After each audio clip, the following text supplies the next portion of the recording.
নমস্কার, আমি অন্তরা। ঠাকুরের কথা চ্যানেলে আমার সকল বন্ধুদের স্বাগত জানাই। পরম গুরু শ্রী শ্রী রাম ঠাকুরকে প্রণাম জানিয়ে ঠাকুরের কথা নিয়ে প্রতিদিনের মতো আমি আপনাদের কাছে সকল বড়দেরকে প্রণাম জানাই। আজ আমরা ঠাকুরের দুটি রূপের বর্ণনা করব।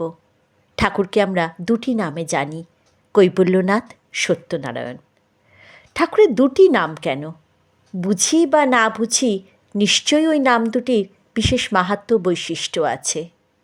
আজকের আলোচনা কৈবল্যনাথ ও সত্যনারায়ণ। সঙ্গে থাকবেন। কৈবল্য কি? নারায়ণ পরামুক্তি।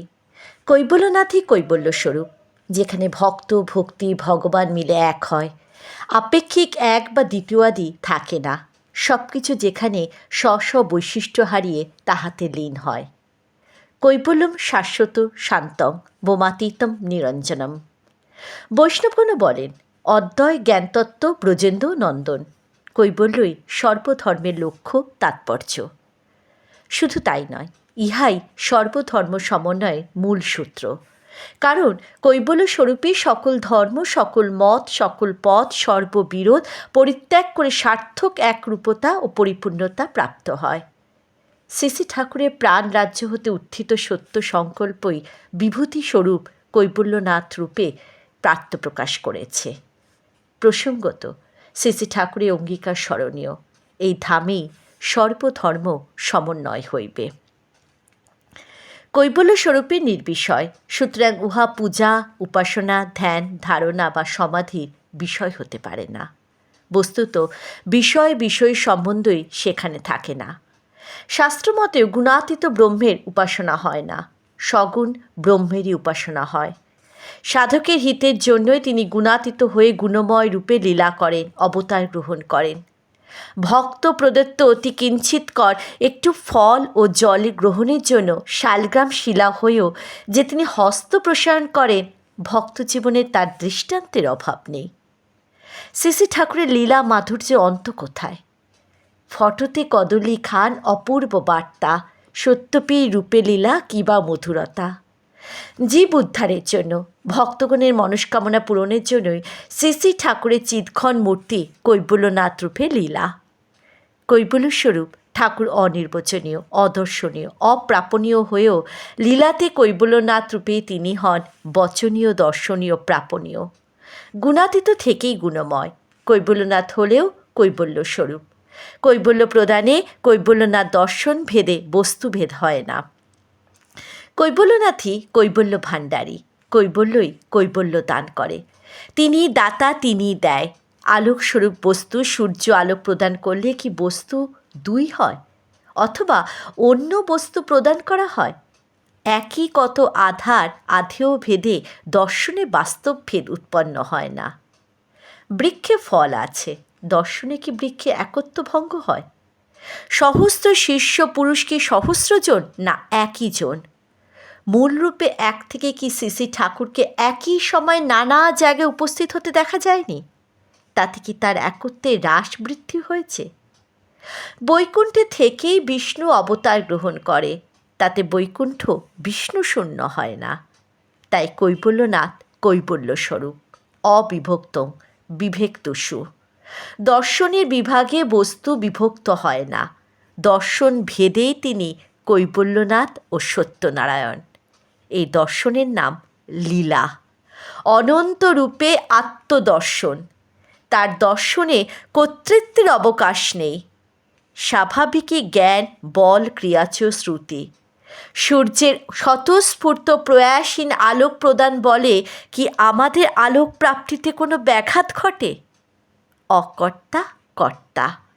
শ্রী শ্রী ঠাকুর বলতেন, আমি কর্তা নই। কৈবল্যস্বরূপ কৈবল্যনাথ। কৈবল্যস্বরূপকে একটি তত্ত্বমাত্র বা বিষয়মাত্রে পর্যবসিত করলে প্রবঞ্চিত হওয়ার সম্ভাবনাই সমাধিক। এর জন্যে গীতায় কৈবল্যস্বরূপ পুরুষোত্তম রূপে বর্ণিত। কৈবল্যনাথ লীলায় ব্যক্তিরূপে গ্রহণ করলেও কদাপি ব্যক্তি বিশেষ হয় না। শ্রী শ্রী ঠাকুরও সবাইকে আপনি বলে সম্বোধন করতেন। কৈবল্যনাথ নিজেই কি নিজের আলেখ্য বিগ্রহ পুজো করেননি? দ্বিতীয় আবার কে? সুতরাং কৈবল্যনাথ কখনো কোনো সম্প্রদায়ভুক্ত হন না। কৈবল্যনাথের সেবাই কৈবল্য সেবা। নাহংয়ের প্রতিষ্ঠাও নিষ্কাম ভজন কৈবল্য সেবা। পতি বই আর কিছুই নাই, পতি বই আর কিছুই জানে না, এই ভাবের নামই কৈবল্য সেবা। সত্যের জন্য সত্য, প্রেমের জন্য প্রেম, যুক্তি নেই, শর্ত নেই, ফল অভিসন্ধি নেই, প্রার্থনাও এখানে নেই। বেদ বিধি প্রয়োজন থাকে না, অহেতুকী প্রেম। পুত্রৈষণা, বিতৈষণা, যশৈষণা, কামনা বাসনাদি দিয়ে কৈবল্য সেবা হয় না। যার লীলা কেবল তার দর্শনই কাম্য, লীলা দর্শনের বাসনাও থাকে না। এমনকি ব্রহ্মানন্দ ভোগ বা সুখ আস্বাদনের বাসনাও কৈবল্য প্রাপ্তির পক্ষে বিঘ্ন বলে শাস্ত্রে কীর্তিত। মহর্ষি পতঞ্জলির ভাষায় সত্য পুরুষয় শুদ্ধি সাম্য কৈবল্যম, অর্থাৎ সত্য ও পুরুষের শুদ্ধি সাম্য হল কৈবল্য হয়। সন্ন্যাস যেমন স্বয়ংগত একটি অবস্থা বিশেষ, কৈবল্য সেবাও সর্ববিধ সাধনার বিশ্রামস্থল, স্বাভাবিক অনিবার্য পরিণতি স্বরূপ। উহা কখনোই কোনো সম্প্রদায় বিশেষে অধিকারভুক্ত নয়। এই সহজ ভজনের আদি অন্ত বা মধ্য নেই, অনির্বচনীয়। সাধ্য সাধনে ভেদ না রেখেও যদি সাধনা চলে, ভজন ক্রিয়া আছে, কিন্তু তৎক্রিয়া অভিমানী কর্তা নেই। ভগবান শুকদেব, পতঞ্জলি, বুদ্ধদেব, আচার্য শঙ্কর প্রভৃতি কৈবল্য সেবার পরম আদর্শ স্বরূপ।